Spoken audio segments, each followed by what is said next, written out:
Bag અને સામાન જરૂરી જે છે તે પેક થઈ ગયો છે. તો જઈએ છે હવે નવા વ્લોગ માટે. સ્વાગત છે મિત્રો મારી યુટ્યુબ ચેનલ અંકિત સોની ટ્રાવેલ પર. તો એક નવા વ્લોગ અને એક નવી જગ્યા એક્સપ્લોર કરવા માટે આજે અમે સુરતથી નીકળ્યા છે. ફરી એકવાર તમારી સામે એક નવો વ્લોગ આવશે, નવી જગ્યા આવશે. મિત્રો, વહેલી સવારે આપણું સુરત કેટલું સુંદર લાગે છે. રીમઝીમ વરસાદ વરસી રહ્યો છે અને ખૂબ જ વહેલી સવારે અમે નીકળ્યા છે વ્લોગિંગ માટે. આજના વ્લોગમાં એક નવો મેમ્બર પણ આપણી સાથે જોડાયું છે. એ છે મારી વાઈફ દિવ્યા. તો એ પણ અંદર જોવા મળશે તમને આજે. મિત્રો, આવી રીતે અમે જઈ રહેલા છે રોડ ટ્રીપની મજા મારતા મારતા. ખૂબ જ સુંદર મજાના રોડ છે, ખૂબ જ સુંદર મજાના દ્રશ્યો આવી રહેલા છે. ચારે બાજુ લીલું છમ છે, મજા આવી રહેલી છે એટલે એન્જોય કરી રહેલા. તો દિવ્યા, કેવું છે? મજા આવી રહેલી છે? હા, એકદમ મજા આવી રહી છે. આ નેચરલ વાતાવરણ સામે જોઈને એમ થાય છે કુદરતી દ્રશ્યને માણવાની મજા જ કઈ અલગ છે. એ તો છે, આ ફરવાની મજા જ કઈ અલગ છે આ મોસમમાં. અને ટુ વ્હીલ અને પાછા પાર્ટનર સાથે ફરવાનું, હા, કઈક મજા જ અલગ મજા જ અલગ હોય. આમે એ પણ આ વાતાવરણમાં જ્યાં આપણે હિલ સ્ટેશન જઈ રહેલા છે પાછા, એટલે તો વધારે મજા પડવાની છે.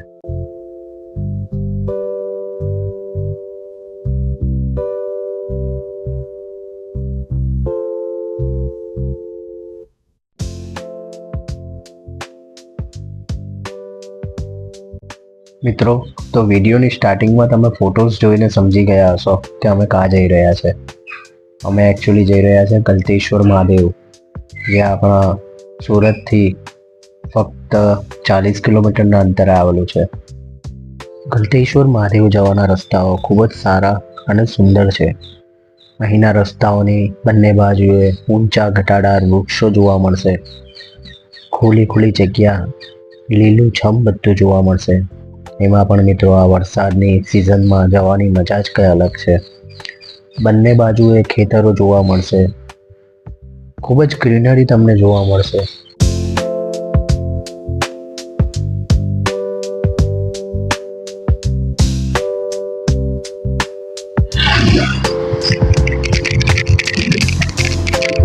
કામરેજ થી મિત્રો લગભગ 30 મિનિટના અંતર પર છે ગલતેશ્વર મહાદેવ મંદિર. એટલે લગભગ સમજો ને કે 10 કિલોમીટર જેવું હશે કામરેજ થી ગલતેશ્વર. આ ગલતેશ્વર જઈ રહેલા છે, ત્યાંના રસ્તાઓ છે, ખૂબ જ સુંદર રસ્તાઓ છે. આજુબાજુ ખેતરો તમે જોઈ શકો છો, ખૂબ જ સુંદર મજાના ખેતરો.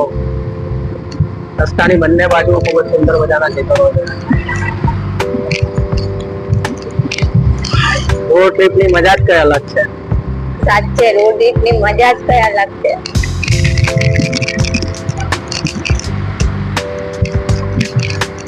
એકચ્યુઅલી હું એકલો નીકળવાનો હતો પહેલા, પછી દિવ્યા મને કહે કે હું પણ ઘરે ફ્રી છું, આજે રજાનો દિવસ છે, અમે તહેવાર છે જન્માષ્ટમીનો.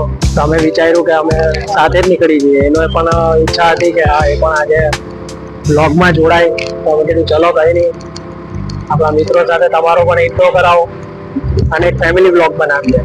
તે માટે અમે નીકળ્યા છે, ફેમિલી બ્લોગ માટે અને રોડ ટ્રીપ માટે. તો બ્લોગ કેવો લાગે છે તો પ્લીઝ તમે કોમેન્ટ કરજો, અમને ખબર પડે. ને તમે પણ કંઈ જાણતા હોય આ જગ્યા વિશે કે આવી કોઈ જગ્યાઓ વિશે, તો પ્લીઝ અમને કોમેન્ટ કરીને જણાવજો, જેથી અમે જઈ શકીએ આગળ અને એવી જગ્યાઓ અમે પણ એક્સપ્લોર કરી શકીએ, તમારા સુધી લાવી શકીએ રોજે રોજ નવા વિડીયો. પ્લીઝ જણાવજો કોમેન્ટ સેક્શનમાં. જો મિત્રો, ખાલી તમે ખેતરો જુઓ, એક ખેતરો, રસ્તાઓ જુઓ, ખેતરો.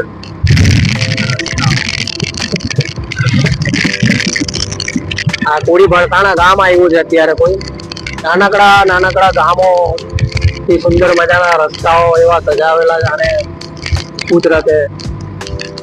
એટલું સારું લાગી રહ્યું છે અહીંયા આવીને.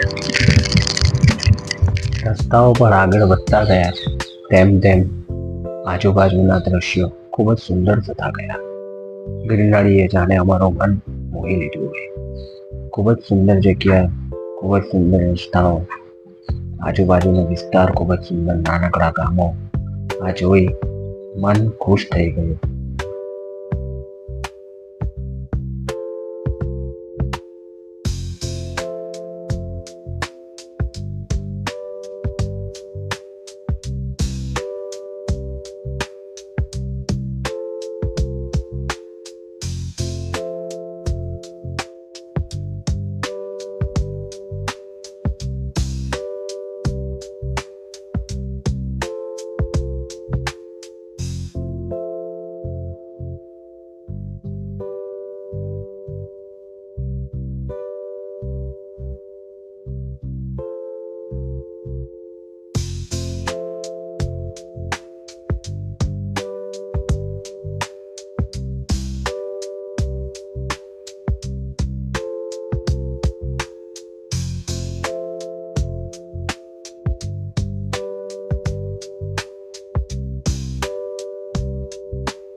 થોડા આગળ વધતા ખૂબ જ સુંદર મજાના ખેતરો જોવા મળ્યા.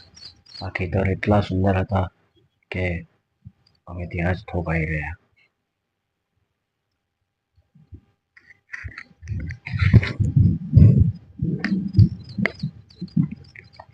શું કેવું લાગી રહેલું તમને? એકદમ સરસ. મજા આવે જ કે નહીં? આવે જ એન્જોય છે ને. કરી રહેલા જ કો નહીં? કરીએ છે ને એન્જોય એકદમ સરસ રીતે વાતાવરણ શું વિચાર છે હવે આગળના વ્લોગ સાથે બનાવવા છે? હા Family કેમ vlog. નહીં, ઓફકોર્સ. મિત્રો તો આપણે પહોંચી ગયા છે હવે આ 12 જ્યોતિર્લિંગ ધામ ગલતેશ્વર મહાદેવ મંદિર. ખૂબ જ જૂનું મંદિર છે. અહીંયા મહાદેવ દાદાનું ખૂબ જ મોટું મંદિર છે અને આ 12 જ્યોતિર્લિંગ માંથી કહેવાય છે એક છે. તો આપણે અત્યારે ત્યાં પહોંચી ગયા છે, તો હવે આને આપણે એક્સપ્લોર કરીશું. અહીંયાના રસ્તાઓ, અહીંયાની જગ્યા, અહીંયા સુધી પહોંચવાની જગ્યા આપણે એક્સપ્લોર કરી આખી.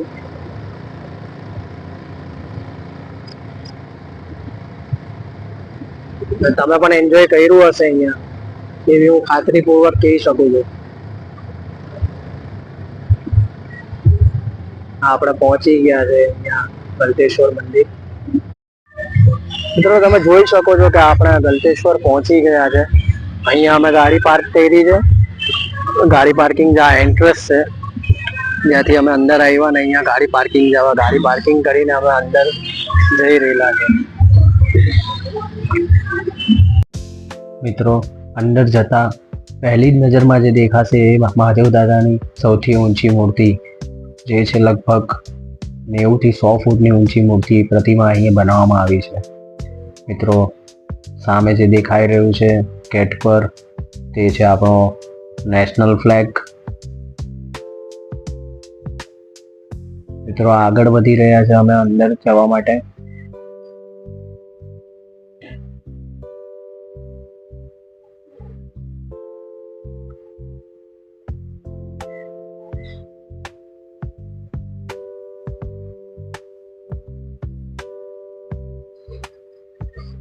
અંદર જોતા નજરે ચડે છે કે મૂર્તિ ખૂબ જ મોટી છે.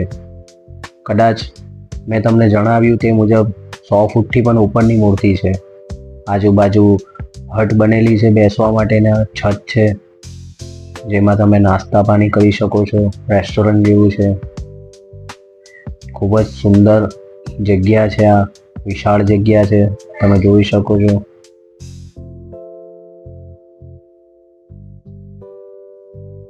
મંદિરમાં આગળ વધતા અમે પેલી વિશાળકાય મૂર્તિની નીચે આવી પહોંચ્યા. એ મૂર્તિ એટલી વિશાળકાય હતી કે ન પૂછો વાત. અને આ છે મેઇન મંદિર ગલતેશ્વર મહાદેવ દાદાનું, જ્યાં સ્વયંભૂ શિવલિંગ છે. અહીં મૂકવામાં આવેલી નંદી પણ ખૂબ જ મોટી છે, મોટા કદની છે. મિત્રો અહીં મુખ્ય 3 મંદિર આવેલા છે. એક છે આ છે ગલતેશ્વર મહાદેવનું મેઇન મંદિર, સામે છે રામજીનું મંદિર, અને સામે બીજા 2 મંદિર દેખાઈ રહ્યા છે, તે હનુમાનજીના મંદિર છે.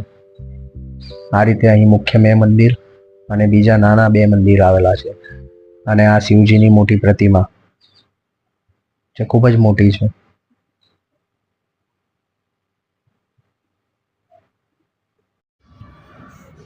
આપણે ગલતેશ્વર મહાદેવના મંદિરે પહેલાં દર્શન કરી લઈએ. આ છે મંદિરના પરિસરનો અંદરનો નજારો.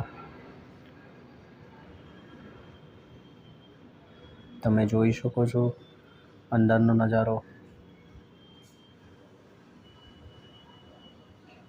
નંદી ભગવાન, સામે તાપી નદી પડે છે.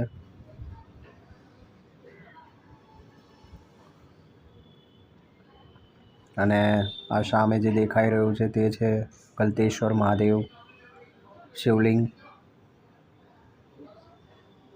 ગલતેશ્વર મહાદેવ દાદા જે સ્વયંભૂ શિવલિંગ છે તે છે. આ છે ગલતેશ્વર મહાદેવ દાદા. તમે મિત્રો જોઈ શકો છો.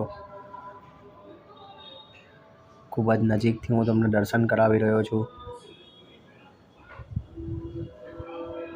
આ છે મંદિર, મેઇન મંદિર ગલતેશ્વર મહાદેવ દાદાનું.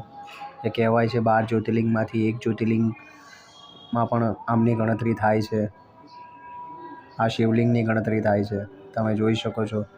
તો મિત્રો આ રીતનું હતું કંઈક અંદરનો નજારો. અને આ છે બહારથી મંદિર.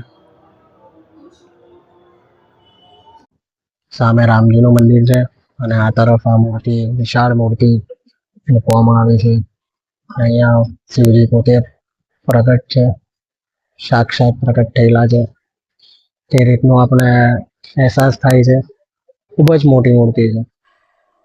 વિશાળ મૂર્તિની જેમ વિશાળ ઘંટ પણ અહીં લગાવવામાં આવ્યો છે. ખૂબ જ વિશાળ છે આ ઘંટ, તમે જોઈ શકો છો.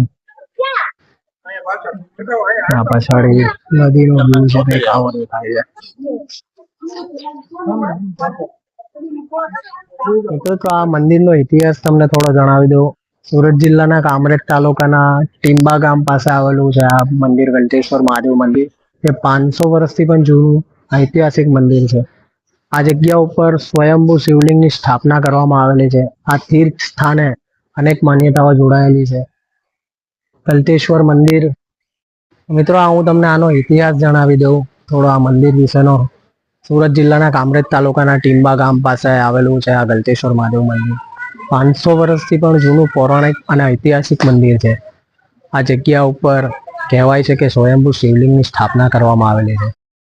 કહેવાય છે કે ગલતેશ્વર મહાદેવ મંદિર પરિસરમાં વહેતી તાપી નદીમાં સ્નાન કરવાથી કુષ્ઠ રોગ મુક્ત થવાની માન્યતા છે. તેમજ શ્રદ્ધા સાથે દર સોમવારે અને દર પૂનમે શ્રદ્ધાળુઓના અવિરત પ્રવાહથી સમગ્ર દક્ષિણ ગુજરાતમાં કામરેજનું ગલતેશ્વર મંદિર ભક્તોમાં પ્રખ્યાત હોવાનું મનાય છે. ગ્રામજનોના શૈયાળા ભંડોળથી નિર્માણ પામેલું છે ગલતેશ્વર મહાદેવ મંદિર. મંદિર પાછળનો ઇતિહાસ આવો કંઈક છે. પ્રાચીન માન્યતા અનુસાર ભગીરથ રાજાએ પોતાના પૂર્વજોના ઉદ્ધાર માટે ગંગાજીને પ્રસન્ન કર્યા અને પૃથ્વી પર પધારવા પ્રાર્થના કરી. પરંતુ તાપી માતાનો પ્રભાવ જોઈ ગંગાજીએ પૃથ્વી પર પધારવાની ના પાડી. શંકર ભગવાને નારદજીને તાપી માતાનું મહાત્મા હળી લાવવા માટે પૃથ્વી પર મોકલ્યા. નારદજીએ પૃથ્વી ઉપર આવી તપ અને પ્રાર્થના કરી તાપી માતાને પ્રસન્ન કર્યા હતા. તાપી માતાએ પ્રસન્ન થઈ નારદજીને વરદાન માંગવા કહ્યું હતું. ત્યારે નારદજીએ વરદાન રૂપે તાપી માતાનો મહાત્મા માંગ્યો હતો. તાપી માતાએ નારદજીને વરદાન રૂપે પોતાનું મહાત્મા તો આપ્યું, પરંતુ દાણ મળતા નારદજી ચિંતિત થઈ ગયા અને શરીર પર સફેદ ડાઘ એટલે કે કુષ્ઠ રોગ થયો. નારદજીએ પોતાના પિતા બ્રહ્માજી પાસે એ જ આવી દશામાં ગયા, પણ બ્રહ્માજીએ નિર્યપૂર્વક બાળકનું મોઢું જોવાની પણ ના પાડી દીધી હતી અને સમાધિમાં લીન થઈ ગયા હતા. નારદજીએ મનોમંથન પછી શંકર ભગવાન પાસે ગયા અને હકીકત જણાવી. શ્રી ભોળાનાથે નારદજીને ફરીથી તપ કરવા જણાવ્યું હતું અને કહ્યું, તાપી માતા દયાળુ છે એટલે અવશ્ય પ્રસન્ન થશે. એટલે નારદજી તાપી તથે ગંગાજીનું તપ કરી ગંગા મૈયાને આહવાન આપે છે અને નારદજીના તપના પ્રભાવથી ગંગાજી પ્રગટ થાય છે. નારદજી અને ગંગાજીના પ્રભાવે તાપી માતા પ્રસન્ન થયા બાદ નારદજી પણ રોગ મુક્ત થાય છે. ત્યારે હર્ષનું જે બીડું પડે છે તેનું બાણ બને છે. ત્યાં ગલતેશ્વર મહાદેવની સ્થાપના કરવામાં આવે છે. તો આ રીતનો કંઈ ઇતિહાસ છે ગલતેશ્વર મહાદેવ મંદિરનો. મિત્રો બીજી કોઈ માન્યતાઓ અથવા બીજો કોઈ ઇતિહાસ જો તમે જાણતા હોય તો પ્લીઝ કોમેન્ટ સેક્શનમાં જણાવજો. હું તમારી કોમેન્ટનો આતુરતાથી રાહ જોઉં છું અને પ્લીઝ વિડીયોને લાઈક કરજો, શેર કરજો અને નવા છો તો સબસ્ક્રાઈબ કરજો. સબસ્ક્રાઈબ બટન તમારી નીચે છે. અને આ અદ્ભુત મંદિરની મુલાકાતે અવશ્ય આવજો. મિત્રો, હવે હું તમને 12 જ્યોતિર્લિંગના દર્શન કરાવું છું. આ વિશાળકાય મૂર્તિની પાછળ અંદર એક ગુફા બનેલી છે. એ ગુફાની અંદર 12 જ્યોતિર્લિંગ બનાવવામાં આવ્યા છે. ચાલો હું તમને લઈ જાઉં અને એના પણ દર્શન કરાવું. તો આ રીતનો કંઈક અંદરનો નજારો છે. અંદર એક ગુફા બનાવવામાં આવેલી છે જે કૃત્રિમ ગુફા છે. આ પહેલું શિવલિંગ છે જે છે સોમનાથ શિવલિંગ. એ ગુજરાતમાં આવેલું છે. જે 12 જ્યોતિર્લિંગમાંથી કહેવાય છે કે પહેલું જ્યોતિર્લિંગ છે.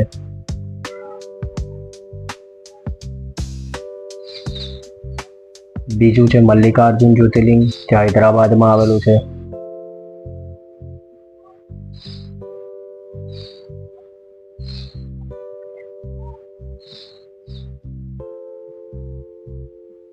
આ રીતનું કંઈક અંદર ગુફા બનેલી છે. જે ખૂબ જ વિશાળ ગુફા બનાવવામાં આવેલી છે.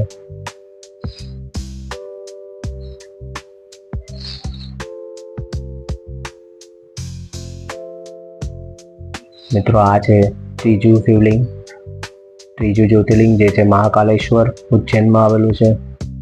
આ ચોથું છે ઓમકારેશ્વર જ્યોતિર્લિંગ.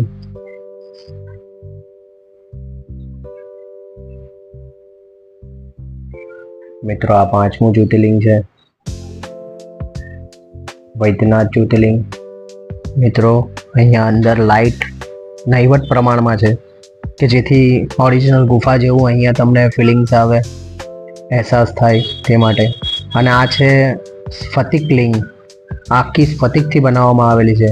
જો મિત્રો, હું તમને દર્શન કરાવી રહ્યો છું સ્ફટિકલિંગના. આ સ્ફટિકલિંગ છે અને આને આખી કવર કરવામાં આવેલી છે કાચથી.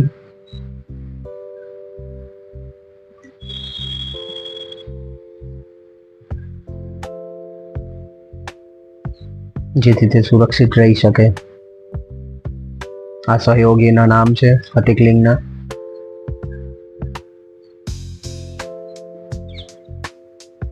મિત્રો, આ એક બીજું જ્યોતિર્લિંગ છે ભીમાશંકર જ્યોતિર્લિંગ, જે મહારાષ્ટ્રમાં આવેલું છે. આ છે આપના અમરનાથ બાબા, અમરનાથ શિવધામ.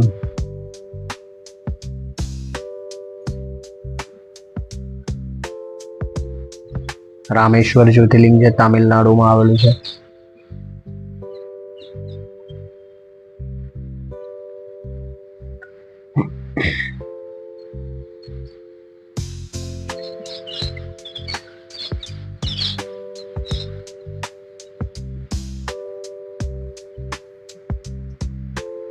કાશી વિશ્વનાથ જ્યોતિર્લિંગ છે જે વારાણસીમાં આવેલું છે, ઉત્તર પ્રદેશ. ત્રંબકેશ્વર જ્યોતિર્લિંગ જે નાસિકમાં મહારાષ્ટ્રમાં આવેલું છે. અને આ છે આપનું કેદારનાથ શિવલિંગ, કેદારનાથ જ્યોતિર્લિંગ જે હિમાલય ઉત્તરાખંડમાં આવેલું છે. અને આ છે છેલ્લું 12મું જ્યોતિર્લિંગ જે છે દ્રોણેશ્વર. ચાલો મિત્રો, હવે હું તમને રામજી મંદિરના દર્શન કરાવું. આ છે રામજી મંદિર, જેને ખૂબ જ સુંદર રીતે ફૂલોથી સજાવવામાં આવેલું છે. આ અંદરના પરિસરનો નજારો છે. સામે જે પ્રતિમા છે તે છે રામજી ભગવાનની, સાથે લક્ષ્મણ અને સીતા માતા છે. અહીં ઝૂલો બનાવવામાં આવ્યો છે.